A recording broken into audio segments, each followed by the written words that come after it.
This Evercade content is sponsored by Evercade Evolution, the Evercade magazine made by Evercade enthusiasts. Check them out on Amazon now.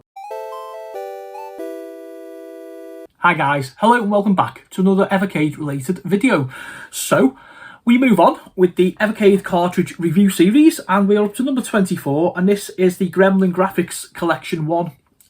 This one has had quite a bit of negativity around it. 6 games, all PlayStation, so hence the fact, you know, that's why I've only got 6 and not 25 or whatever.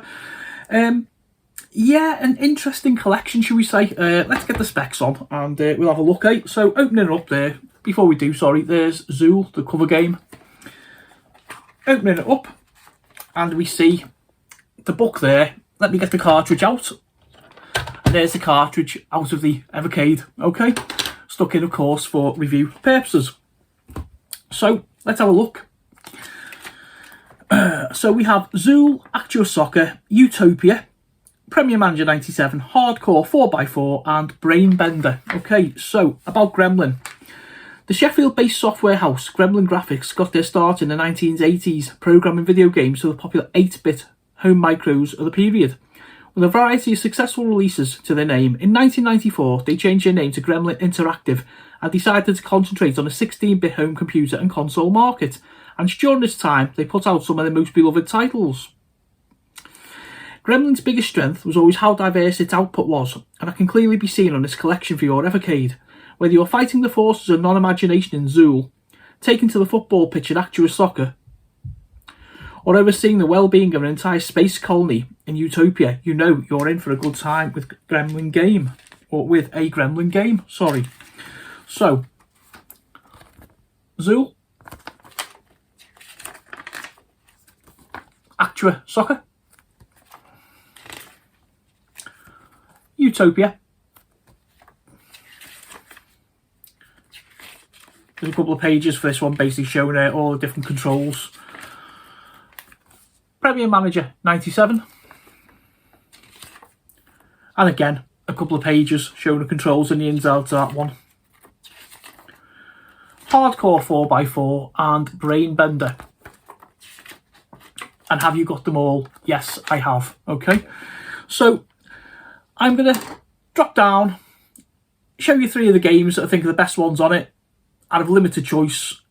I'll come back and let you know what I think.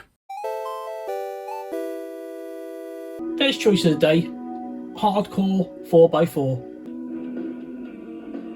Okay, let's just start. Little baby will be quick enough to stay with the competition. Who's gonna be? Jarry early PlayStation 1 graphics. Can't really tell where the course is and where it isn't.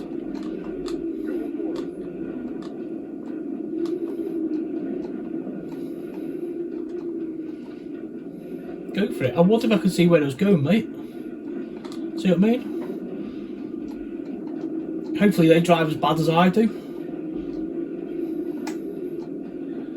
Probably one of those games, to be fair, that, you know, the more you play it, you learn the tracks, you learn your corners. You know, fair dues. Let's just do one lap and see what we can do.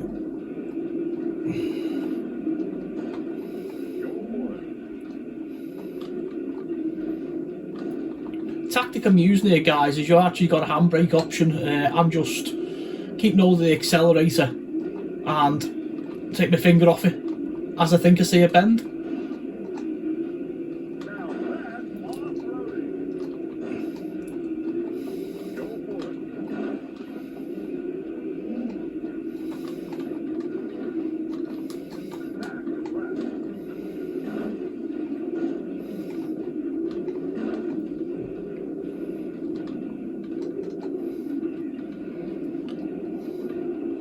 The game's always going to steer, I suppose, because like if you hit a wall, it's like you are just going to kind of bounce in like the direction. But yeah, there we go. There's the first lap done. Let's move on to the next game. Premier Manager 97. Okay, I'll start with a team close to me, Chester City. Let's just go straight to the match, guys, because with being a football manager game, you can pick your team, buy players, sell players, improve your ground. the hub of every game like this is the match engine. Let's take a look. There's our lineups. And here we go. Chester City away at Scarborough. I'm just going to play this match, guys, and then give you an idea. And I'm going to go up and give you my final thoughts. Okay, looks like we lost a player. In fact, to be honest, I think I might just give it the first half hour. Not an awful lot happening, except we've had an injury.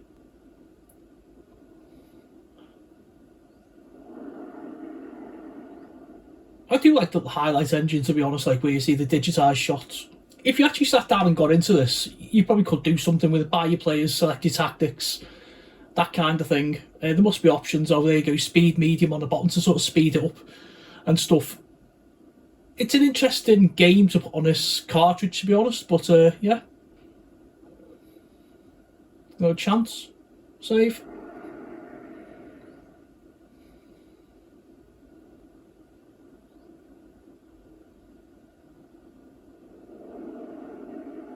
I think we've seen enough, guys. Last game of the day, Zool. Probably the pick of the cart for me. Very zany, very colourful platformer. You try to collect these little sort of sweets amongst a very, very colourful background that is makes it almost impossible to do so. I'm not sure whether this is actually the Genesis, the Mega Drive version or not.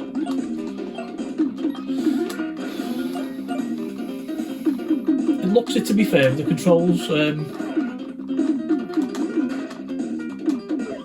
I first come across this one on the Amiga, and it was a lot easier because it was like literally like one button.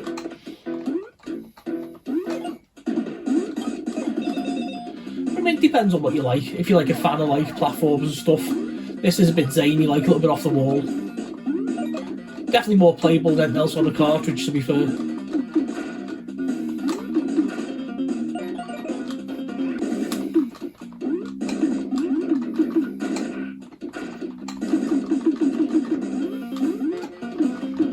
You have like this mechanism like we can kind of climb and sort of stick on walls, and the Chupa Chups were actually lollipops here in the United Kingdom back in the 90s.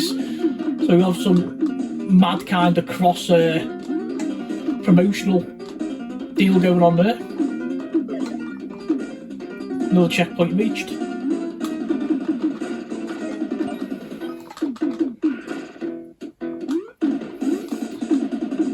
I remember playing this about the same time on the Amiga as a game called Super Frog, which was so much better by the Team 17.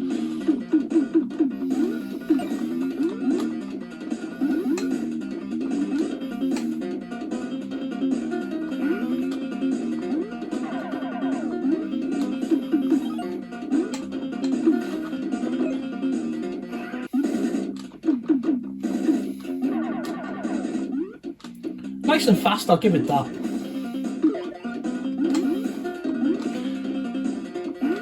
Which was actually made around the time the famous Blue Hedgehog arrived on our screens. It was notoriously fast, so maybe that's where it got its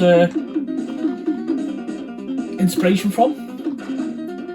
This is one then where, as I'm rushing through it, I'll probably come back at some point and just sort of play just this and get into it a little bit more. It's like I say, it's not a really bad game, you know. It can be a bit tricky to control, but stay with it.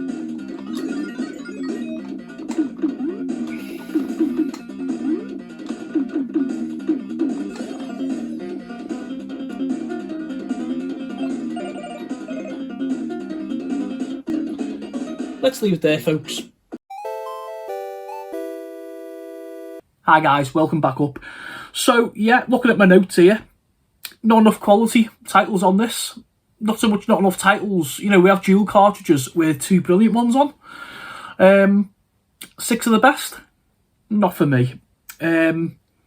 Unexciting, uninspired. I'm hoping that if we get Gremlin Collection 2, that we get some of the actual proper games on there. With like the exception like sort of Zool. The cart for me isn't really worth having. I'm a collector. So, you know, like Pokemon, I collect them all. Big disappointment, and it hurts this one because Gremlin's like one of the UK based firms, and over the years being a gamer, you know, I've loved some of their games. I'm just not sure whose name was on this one, who put this collection together. Yeah, you know, like the last episode, the renovation, I mean, that was better than this, but it's a little bit soul destroying, to be fair. I mean, like, you know, 24 carts in, and don't get me wrong, there are some bangers out there on Evercade, but the last two just been like, just really below par. What have I missed? You know, maybe you might be a fan of this. Leave your comments below. Am I right? Am I wrong? Tell me it all anyway. I'm really sorry, guys. I'm a bit like low on this one. It's just, I'm not too sure what to say. You know, it's just, yeah, big disappointment for me. Listen, I'm going to leave it there, guys. I'll see you on the next one. Keep it retro.